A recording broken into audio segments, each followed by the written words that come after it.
Hello, my butterflies. Welcome back to QueenTitiLoves.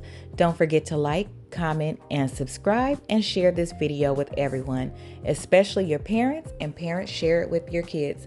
Oh, and teachers share it with your students, youth pastors share it with your parents and your kids. Basically, everybody can learn from everything done on this channel, so share it. You might change somebody's life. Never know, right? Today we're going to do another Dear Mom and Dad while I get ready for the studio. So let's start. Dear Mom and Dad, thank you for listening to my last letter and receiving my messages. Thank you for not taking anything out on me for what I said and for us having the conversation that we had afterwards and you treating me like an adult. I'm really loving the opportunity to get to know you as a young adult.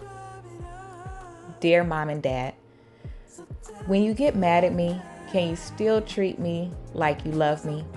I understand that fear is driving how you control the situations in my life, and control is not a bad word, so I understand that also. I understand that everything that you do is in my best interest according to how you perceive the world and the things that you have been through.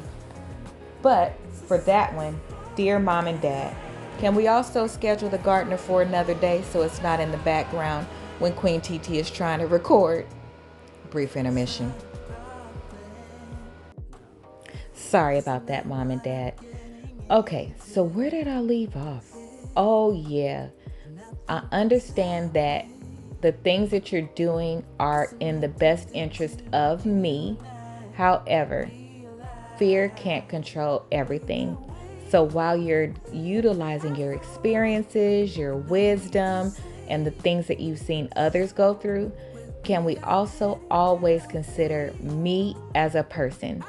I'm glad we're having these conversations now. So now you can get to understand me a little bit better as a young adult. And then I can also understand you and why you make the decisions that you make.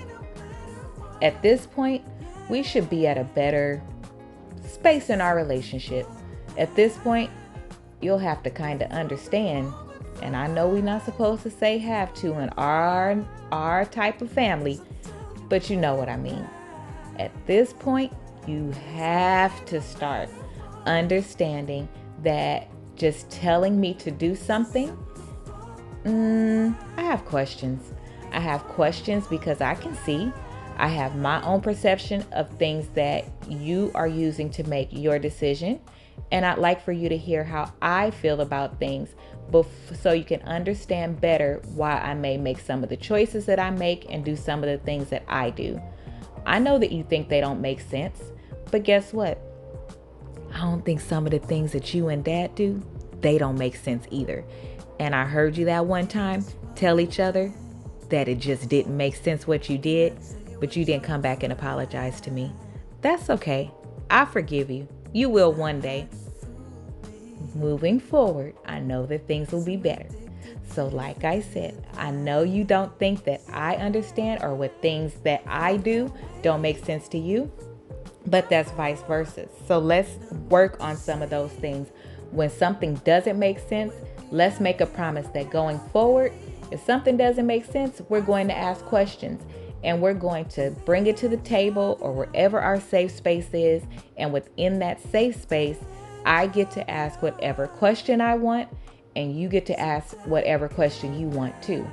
I promise to be fully transparent, even if I think that I did something wrong or that you will be mad at me for something that I did, because I understand that at that table, when we're being honest, so you can help me grow as a young adult, you are not going to punish me for being open and transparent, because that will break our trust. What do you mean you still have to punish me? Mama, you was speeding the other day and the police passed by you. You didn't chase him down and tell him, don't forget, police officer, you owe me a ticket. I was in the car with you, Mama. No, you was playing Tupac, thinking you was back in the 90s, and you was cutting up. But it was fun, so I didn't even say nothing. Like, I didn't get out and wave the police down. Same situation. I'm just saying. History repeats itself, right? And it's nothing new, right? So that means that you understand that you do things you're not supposed to do either. You don't tell on yourself and get in trouble. So can I have that same respect? Thanks, Mom and Dad. Okay, I didn't mean to bring up your ticket, but that was the only thing that I could use because, Mom, you be going in. You be forgetting sometimes. You wasn't always like this, girl. You wasn't. It's okay, though. And thank you for helping me and us having these conversations because I know that you wish that you had this type of openness with your mom and dad so you could have avoided some of the mistakes that you made. Well, that's going to happen for me too. That's why these conversations are really important. I need to be able to tell you if I went somewhere that I wasn't supposed to go. Because what I think that you should get out of it, Mom and Dad, is that guess what? You get to hear how I got out of the situation, what I did to make it better, how I course corrected. And then that will let you know and affirm to you that I'm actually taking in what you're telling me to do. So what you're telling me is not going on deaf ears. Making the punishment fit the crime. Let's actually talk about that though. I do understand that adult or otherwise, or young adult, there will be things that I still get in trouble for and get put on punishment, but can we make it fit the crime? Can I give you an example? And now this isn't me, but this is just an example because remember, I don't do anything wrong at all. This is what my friend did. So my friend came in the house late and it was like 5 minutes. And then now we can't even do anything. Yes, that's the lawnmower again. Mom, we have got to do something about this when we're trying to talk. But my friend came in 5 minutes late and she got on punishment for a whole week. Now we cannot do anything. And at the rate that my friend's mouth go, it'll probably go into 2 weeks, but I digress, Mom. The point is, it was 5 minutes. You have a grace period at work. So why wouldn't we have a grace period? And if it's 5 minutes, we know what driving in California is like and all of that. Why did she get in trouble so much for something so small? Why not just let her know, okay, if you were a surgeon or something like that, you can't be 5 minutes late to work. Make it a point to be on time or something like that. Why is the punishment so hard for something? Because the mom and dad was worried. Oh, okay. I get it. But why didn't they just revisit the conversation with my friend later after they realized, oh man, now my nerves are calmed down.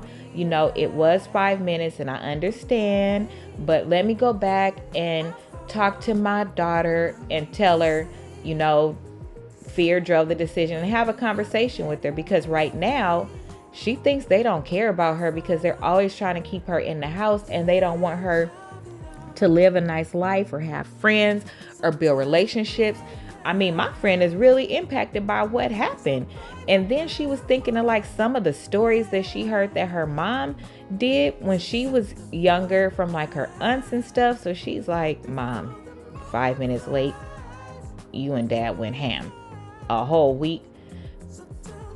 Maybe you could talk to her, Mom. Yeah, I think that will work. Mom, I know you said you don't do people. I get it. But I think that's a little bit what's wrong with the world too. People are not working together and they don't help each other out. So all of the burden is on one person's shoulders. Where like if you guys maybe had a mom group or something like that, you guys could talk about different things that's going on because we do. So then you guys could talk about different things that's going on and help each other with ideas and to balance things out. And so you guys don't have to worry when we're out with each other. Like you guys will know each other. No new friends. Mom,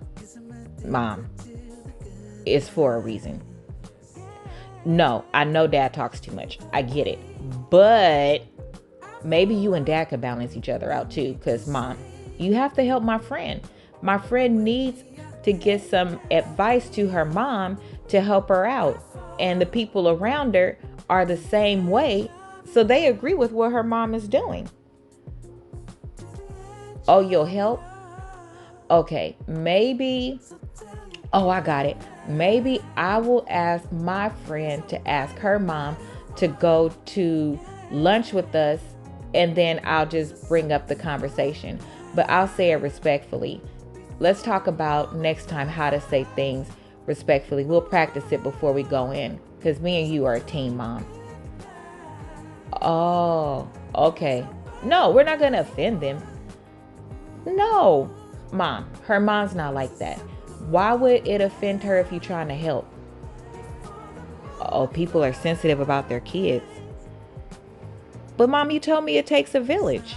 If it takes a village, then people should be willing to get ideas from people.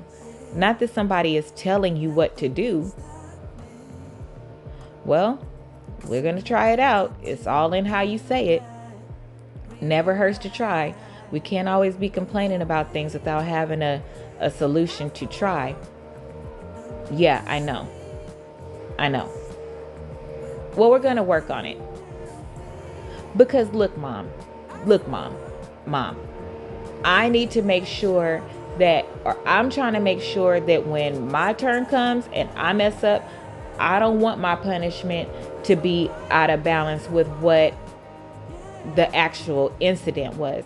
I don't want to be in trouble like when I was a little kid. You can't keep treating me like a little kid and then expecting me to grow. And then here's the other thing, Mom and Dad. Can we talk about, well, every time I do something that does fit my age and how I think at my age, do you have to keep degrading me or putting me down and saying, see, that's what I mean. You're not even an adult yet. See, that's it. Oh, you thought you was grown, but when this happened, you ran to me. Mom, Dad, who am I supposed to run to? If you keep saying things like that and making me feel like I'm not smart or I'm not doing the right things consistently in every single situation, I'm not going to come to you, because I'm going to feel like I already know what you're going to say.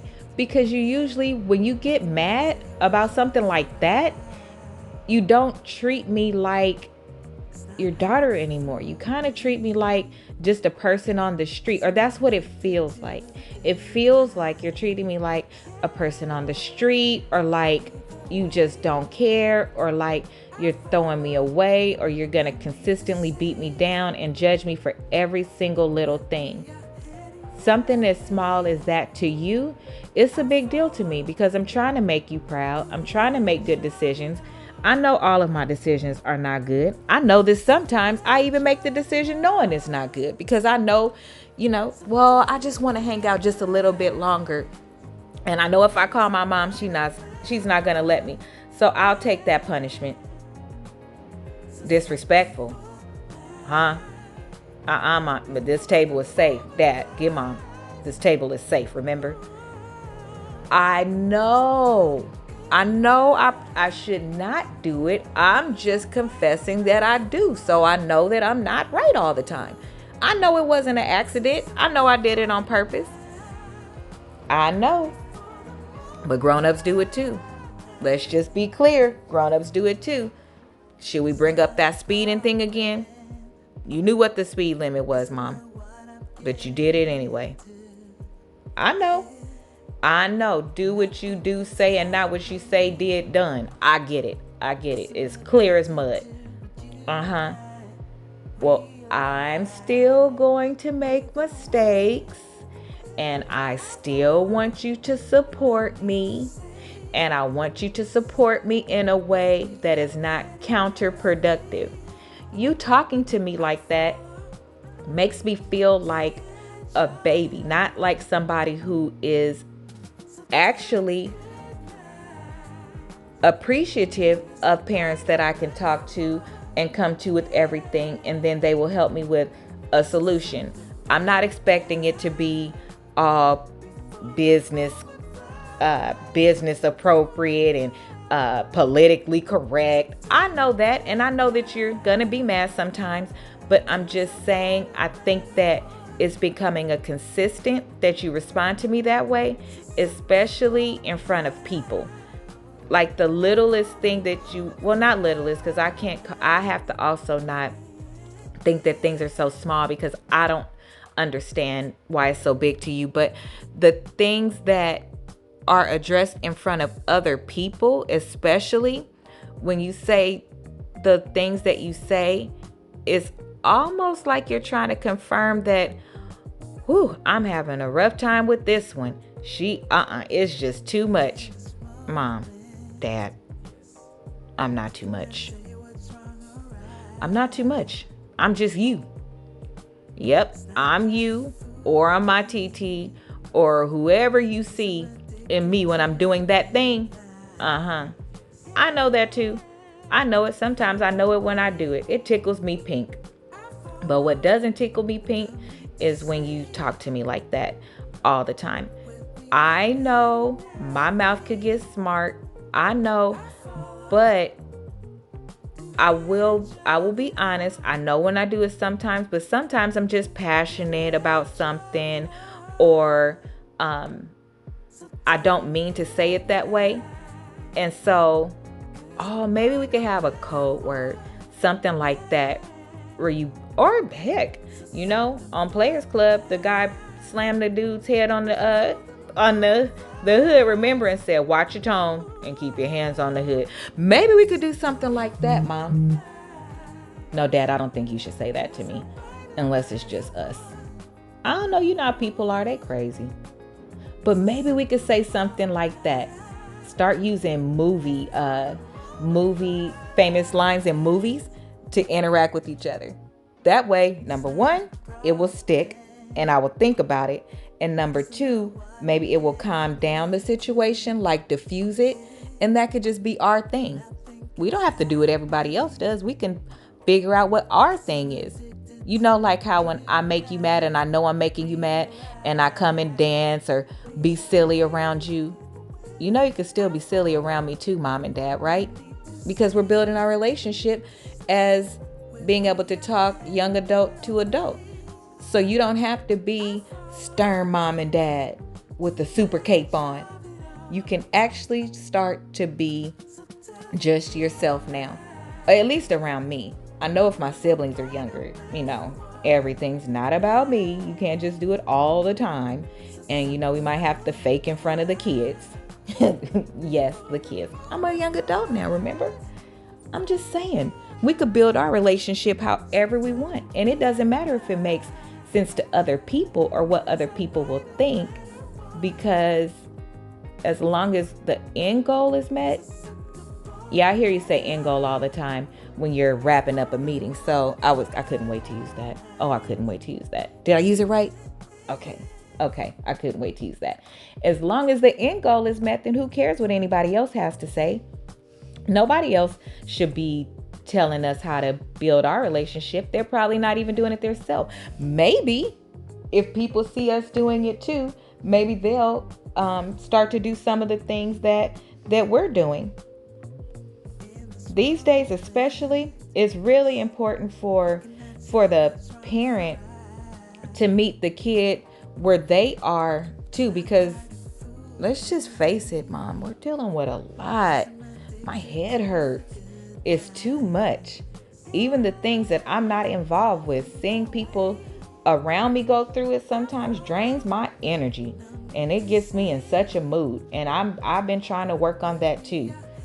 So my home needs to be my safe space. My home needs to be my peace too. I don't want it to be where I get out of school and I just hear you from the time I get in. Do your chores, do this, do that. Have I missed a day yet? 20 of them in the last 2 weeks. Dad, it's only 14 days in 2 weeks. But I get where you're going. I do. Oh, you know what I'm going to do? I'm going to work. I know what I'm going to do, Mom. I know what I'm going to do, because I was on DivinedPurpose website and I saw where they have how to schedule and prioritize things. So they actually have a template, and she says she's going to make a short video on how to manage time and keep things in order, because that way if I check them off, I can make sure that they're done. So in an effort to show you that I'm taking on being a young adult, that's going to be my walkaway item from this. Because dear mom and dad, I want to do better for you too. And I understand I have to prove myself too. I'm going to take ownership over making sure I get things done. I don't need an embarrassing chore chart on the refrigerator. Oh my gosh, you bought me this $2,000 phone. Surely I can use it for more than TikTok. I got this, Mom. I think I could do it, Mom and Dad. I can. And I'm going to go over it with you to make sure that everything is done. Let's do that for the first week. So I make sure, and then, you know, they say after 21 days, things become a habit. So I think that it will work out just fine. Yeah. This was a good talk, Mom and Dad. I really appreciate you taking the time to explore doing something different with me. I'm really looking forward to being an adult now. Oh, I'm going to be grown. Yep. And I'm going to be rich, and I'm going to be smart, and I'm going to be resourceful. And once I leave, I'm never coming back except to visit. Don't change my room. I need my room. Don't change my room. I need it for when I come back to visit. At least wait till I get out of college. Dang. Already taken. Dad, put that tape away. We don't need no measurements. Thanks, Mom and Dad. I hope you guys enjoyed today's Dear Mom and Dad. I hope that these are something that you are implementing into your relationship with your children and children with your parents. And this goes for everybody in a village. We have to be supportive of the parents and how we treat the children as well. The same way that everybody wants to jump up when it's time to say no, stop, don't. We also need to jump in and be a resource. We need to make sure that we are supporting the parents and not going against them. We need to make sure that we are aligned with what they are trying to do, and then we bring something to the table as well. This is a very crucial point in a young adult's life, and how we send them into the world is going to reflect how quickly they are able to become accustomed to what's going on. We want to send them out confident and knowing that they can talk to everybody in the village and that we are putting them first. That's really, really important, and we want to make sure that we take the time to do that. Thank you for tuning in today, and please make sure that you subscribe. See you later. Goodbye, butterflies. Goodbye. Goodbye.